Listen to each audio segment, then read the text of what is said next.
There are the rules everyone knows. Wear your helmet, use your signals, keep the shiny side up. But then there are the secret ones. The real ones. The kind you only learn after years on the road or one nasty mistake. Today, we're pulling back the curtain on all of them. Number 14. The look twice, save a life. Rule applies to you too. Most riders think the look twice, save a life message is just for car drivers. You see it on bumper stickers and billboards, reminders for motorists to watch for motorcycles. But here's the truth. This rule is just as critical for us as riders, maybe even more so. In fact, it might be the most important rule you'll ever follow. The human brain isn't wired to detect motorcycles the same way it sees cars. Drivers can look directly at a rider and still not register what they're seeing. Why? Because we don't register as threats to their subconscious. We're small, fast, and shaped differently. That means you can never assume you've been seen.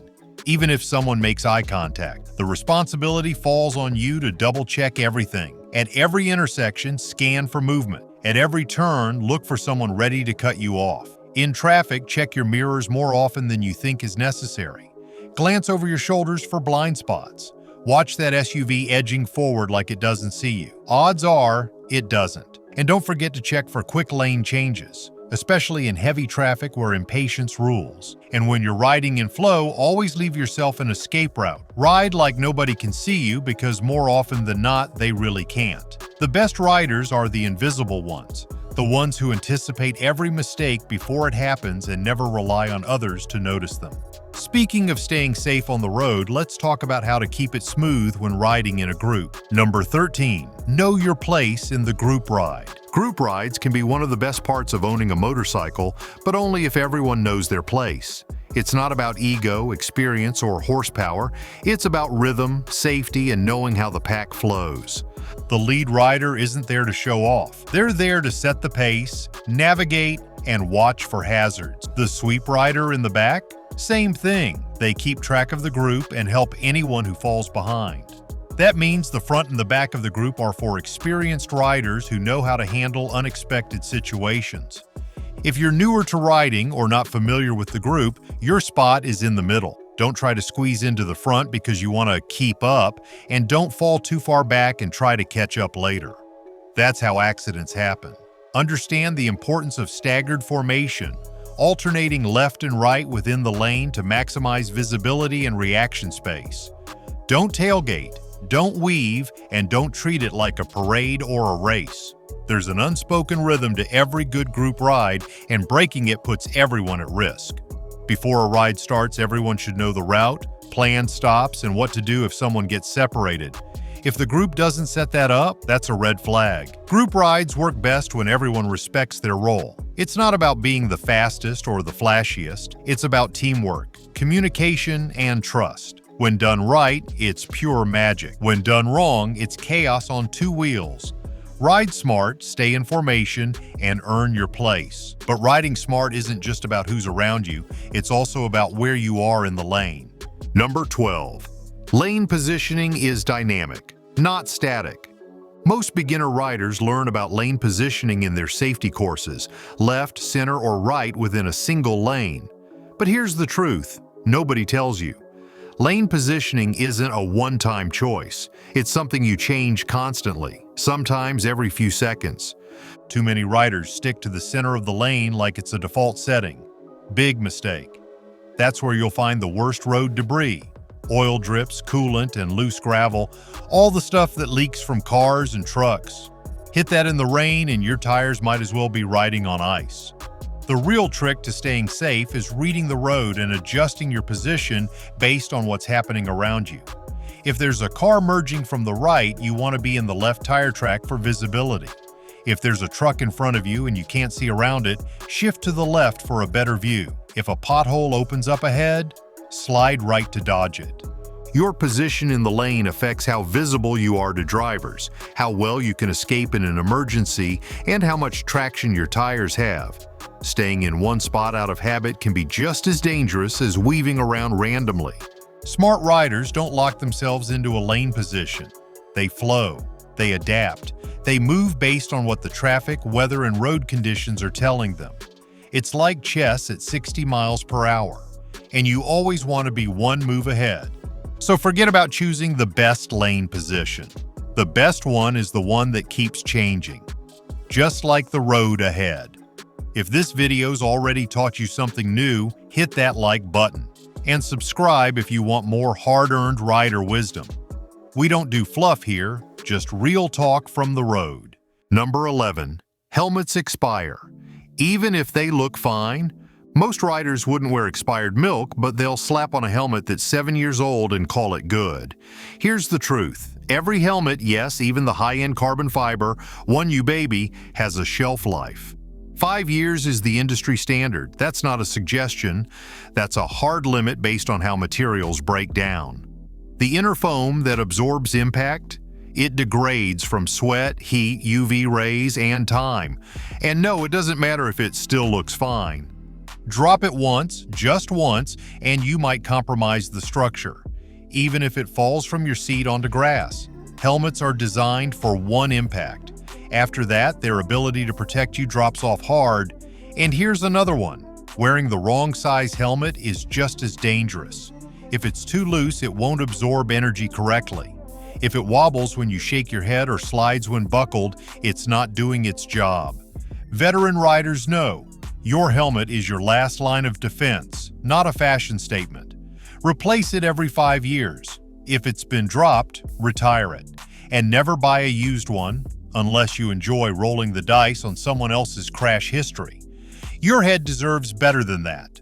Think of it this way. If your helmet cost $400, that's $80 a year for your brain's safety. Worth it? Absolutely. From saving your life to saving your day, the next one will prevent you from having a bad day. Number 10. Your gas stop is a maintenance checkpoint. You're already standing next to your motorcycle for 60 seconds while the tank fills. Why not make that time count? Experienced riders know the gas station isn't just for fuel, it's your regular maintenance checkpoint. It's where you quietly assess whether your bike is about to ruin your ride or your life. Start with a lap around the bike. Look for oil spots on the ground. Could be a leaky gasket, bad drain plug, or worse. Then check your tires. Look at the tread depth. Scan the sidewalls for cracks and check for nails. Spin the rear tire if you can and give the chain a quick once-over. Is it too loose? Too tight? Covered in gunk? That chain's condition tells you a lot. Next, glance at the brake calipers and lines. Any fluid leaks? Wiggle the levers and pedals. Feel loose or sticky? Could be a warning sign. Also check for missing fasteners or unusual wear on cables. These quick habits can catch problems before they become disasters. Even things like headlight or signal bulb failures can be spotted here. Just hit your blinkers and watch the reflection on the gas pump. It takes seconds, and if your gloves are off, pop the oil window or check the coolant overflow bottle while you're at it. This ritual isn't paranoia, it's the mark of someone who respects the machine. Most breakdowns don't come out of nowhere, they send up warning flares first. You just have to notice them. A minute at the pump might save you a day stranded, or worse. And speaking of protecting what's yours, this next one is about saying no before something gets broken. Number 9. You can say no to test rides. Let's get one thing straight. Your motorcycle is not a loaner. When someone walks up and asks, "Hey, mind if I take it for a quick spin?" You don't owe them anything. Not your keys, not your trust, not your bike, even if it's a friend, even if they're a rider too. If you're not totally comfortable with it, the answer should be simple: no. Here's why. Bikes are personal. The controls are set up for your body, your reach, your feel. Someone else hops on and they might panic on a touchy throttle, stall it out, or worse, lay it down. If they drop it, it's your insurance, your liability, your headache. And no, a "don't worry bro" or a handshake agreement won't cover squat if they crash into a car or injure themselves. It gets even messier if they're unlicensed or not insured. Suddenly you're tied up in legal trouble because you tried to be nice. Think of it this way. Would you hand your loaded gun to a stranger just because they like the feel of it? Probably not. Your motorcycle is no different. It's a machine with real risk, and you are the only one responsible when something goes wrong. The truth is, seasoned riders don't ask to borrow bikes, and real friends won't pressure you. So don't worry about hurting someone's feelings. Worry about protecting your machine and yourself. Say no with confidence. If they don't respect that, you just learned something else about them, because riding smart also means setting boundaries. But it's not just about who rides your bike, it's how you maintain it. And this next detail is one riders skip way too often. Number 8. Chain slack specs are not suggestions. Chain maintenance isn't just about oiling it up and checking if it's still there, it's about precision. Every motorcycle has a specific chain slack spec, usually noted in your owner's manual. That measurement, often in the range of 1 to 1.5 inches of vertical movement, exists for a reason. If the chain is too tight, you're putting serious strain on your rear sprockets, your countershaft, and the chain itself. Every bump you hit compresses the suspension, and if there's no slack, that stress goes straight into your drivetrain. That's how you blow out a seal or bend a shaft. Now, if the chain is too loose, that's just as bad. It can slap around, skip teeth under throttle, or even jump off the sprocket entirely. It'll wear out your components way faster, make your throttle feel sloppy, and it's a sure sign to anyone looking that you don't maintain your ride. The trick? Always check chain slack with the bike fully loaded, meaning your weight, your gear, and everything on it. That's when it's at its tightest, and that's when it matters most. Too many riders check it on the kickstand, then wonder why it feels off when riding. Also, don't forget to check alignment while you're at it. A misaligned wheel will eat chains and sprockets like candy. Use the adjustment markers, or better yet, a tool for accurate measurement. This is one of those quiet rules that separates the casual weekend rider from the guy who's putting real miles on his machine. Respect the slack, measure it often, and stop guessing. Because when it comes to chain tension, close enough is a fast track to expensive repairs. You can have the perfect chain tension, but it won't matter if your tank runs dry because of this next oversight. Number 7. Don't trust the fuel gauge. Here's a cold, hard truth. Motorcycle fuel gauges are often more of a suggestion than a science. Especially on older or budget models, that little needle or digital readout can bounce around, give you false confidence, or stay high long after you're actually running on fumes. Unlike a car's fuel system, which benefits from advanced sensors and massive tanks, motorcycles use simpler mechanisms, many of which are laughably inaccurate. That's why smart riders do it the old-school way. Every time you fill up, reset your trip meter. Learn how far your bike goes on a full tank. For some bikes, that might be 120 miles. For others, it could be closer to 200. The point is, you need to know your range, not your gauge. And here's the kicker. Some motorcycles don't even have a gauge at all, just a reserve valve and your own awareness. And even on digital bikes with distance to empty readouts, don't trust them blindly. Those numbers are based on your recent riding habits, not your whole trip. If you're ripping through a canyon, then cruise home slow, the readout will give you garbage data. Learn to feel the signs: a sputter under throttle, a hesitation in the top gear, a faint backfire. These are your warning signs, not some flashing light on your dash. Fuel gauges fail. Riders who know their range don't. And if you ever find yourself pushing your bike down the freeway shoulder, sweaty and annoyed, you'll never forget this rule again. And while running out of gas can leave you stranded, cold tires can leave you in a ditch. Let's talk about why grip comes second to patience. Number 6. Cold tires are dangerous, even on the street. Most riders think tire warm-up is just for racetracks. But if you twist a throttle on cold rubber, even on the street, you're playing with fire. Motorcycle tires are designed to work within a specific temperature range. When they're cold, they're hard, slick, and unpredictable. That means less grip, longer braking distances, and poor cornering feedback. You might be riding on premium compound rubber, but until they heat up, you're basically skating. And here's the catch: just rolling around for 2 or 3 blocks won't cut it. It usually takes 10 to 15 minutes of consistent riding at moderate speeds to get tires into their optimal zone. Especially in cooler weather, or if your bike's been sitting overnight in a garage or parking lot, those first miles are sketchy. No aggressive leans, no hard braking, no showing off. Just smooth throttle, gradual inputs, and respect for physics. Even in summer, riding at night or early morning can keep pavement cool enough to keep your tires from gripping the way you expect. Add a painted road line, oil patch, or metal plate to the equation, and you've got a crash waiting to happen. Smart riders ease into every ride.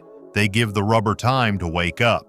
Because grip isn't guaranteed, it's earned. So next time you saddle up and hit the road, remember, your tires don't know it's go time just because you do. Give them a few miles to stretch out, warm up, and do their job so you can stay off the pavement and keep the rubber side down. Tires may take time to wake up, but your electronics need the right shutdown to rest properly too. Number 5. Kill switch first, key second. This tiny habit says a lot about whether you've truly bonded with your machine. Ask 10 riders how they shut off their bike and half will say they only ever use the key. But here's the thing, on modern motorcycles, especially fuel-injected ones, the order matters more than you think. Hitting the kill switch first cuts the engine in a clean sequence while keeping the electrical systems powered just long enough for everything to shut down properly. Only then should you turn the key to the off position. Why does this matter? Because your bike's electronic control unit, commonly called the ECU, needs a moment to wind down. If you turn the key first every time, it can lead to minor but annoying electrical issues. Glitchy displays, weird idle behavior, and even battery drain if something stays powered on. Using the kill switch first allows the ECU to shut down methodically, avoiding all those gremlins. Plus, building that muscle memory means in an emergency situation, you'll instinctively reach for it, without thinking. If your throttle sticks, your clutch cable snaps, or your bike tips in traffic, knowing where that kill switch is can be the difference between a close call and a hospital visit. Make it a ritual. When you pull into your driveway or a gas stop, go kill switch first, then key. It keeps your electronics happy, sharpens your emergency response, and builds the right habits. It's not just about how you start a ride, it's how you end it that shows your experience. And just like your ECU, your brakes need finesse, especially when the road turns loose. Number 4. Don't touch the front brake in gravel. Here's the quickest way to meet the pavement. Grab a fistful of front brake on loose gravel. If you've ever felt your front wheel wash out unexpectedly, you already know this lesson. The front brake is powerful. It does most of the stopping work on solid pavement. But off-road or in gravel, that same power can send you flying. On loose terrain, the rules change completely. The secret: let the rear brake do the work. When you hit gravel, your first instinct might be to panic and clamp the front lever. Don't. That'll lock up the front wheel, causing an instant loss of traction and steering. Instead, gently ease off the throttle, keep your body loose, and cover the rear brake. Apply it smoothly and progressively while keeping the front brake untouched unless you're almost stopped. Even experienced riders forget this when transitioning from asphalt to construction zones or poorly maintained back roads. The trick is anticipation. If you see gravel ahead, set up your body position early. Shift weight back, grip the tank with your knees, and prepare to ride it out like a dirt track racer. Stay relaxed. Tension makes things worse. The other half of the equation is tire pressure and tread. If you're running slick tires with high PSI, gravel becomes a nightmare. Lower pressure slightly and make sure your tires have enough grip to deal with loose surfaces. The front brake may save lives on the street, but in gravel it's your worst enemy. But even when the road feels fine, sometimes your gut knows better, and it's right more often than you think. Number 3. The stink eye rule. Trust your gut. Here's a rule that doesn't come from any manual but might save your life just the same. Trust the stink eye. If something feels wrong, a sketchy car drifting near your lane, a pothole that looks deeper than usual, or a driver checking their phone instead of the road, it probably is wrong. Experienced riders develop a sixth sense, and it's not magic. It's pattern recognition. That subtle look a driver gives you before changing lanes without signaling, the way a dog stiffens before darting into the road, that minivan with the kid bouncing in the back seat and a driver clearly distracted by chaos. Your gut notices these things before your brain does, and it's telling you to slow down, reposition, or back off. This instinct isn't paranoia. It's wisdom sharpened by miles and near misses. New riders often override that instinct, thinking they're being overly cautious. But seasoned riders know, when in doubt, trust the gut. It's better to wave off an overtake or ease off the throttle than to find out too late that your intuition was right. Call it the stink eye rule, the the spidey sense, or your internal radar, it doesn't matter. What matters is that you listen to it. Some of the worst crashes happen when everything seemed fine, until it wasn't. The best way to avoid those moments? Ride like your instincts are smarter than your ego, because most of the time, they are. Your instincts might save your life, but not if you're too tired to listen to them. Number 2. Riding tired is just as bad as riding drunk. Too many riders underestimate how dangerous fatigue really is. Riding when you're tired doesn't just mean you might yawn once in a while, it means your brain is functioning at a reduced capacity. Your reflexes are dulled and your judgment is impaired. Studies have shown that riding drowsy can be as dangerous as riding under the influence of alcohol. That delayed reaction when a car cuts you off, the missed downshift approaching a corner, or the simple lapse in concentration on a tight bend, those aren't minor issues when you're on two wheels. Fatigue sets in faster than most people realize, especially on long rides or after a stressful day. If you find yourself zoning out, blinking hard to stay awake, or forgetting the last few miles, that is your warning light. Pull over, stretch, hydrate, or even nap if needed. The open road will still be there when you're sharper. Riding tired also affects your posture, making it harder to maintain good riding position. Slouched shoulders, loose knees, and lazy throttle control lead to instability. The difference between holding your line through a turn and drifting wide into danger could be as simple as staying mentally alert. The secret rule here is this: never ride in a state where your brain is working against you. Just like you wouldn't hand your keys to someone who's had one too many drinks, don't hand them to yourself when your eyelids are heavy. Your bike deserves a focused rider. More importantly, so do you. And when you're tired, distracted, or overconfident, this final rule becomes the one that matters most. Number 1. The real rule: you're always invisible. This might be the single most important lesson in motorcycling. Assume no one can see you. It doesn't matter how bright your gear is, how loud your pipes are, or how many lights you've added to your ride. Drivers don't see motorcycles the way they see cars.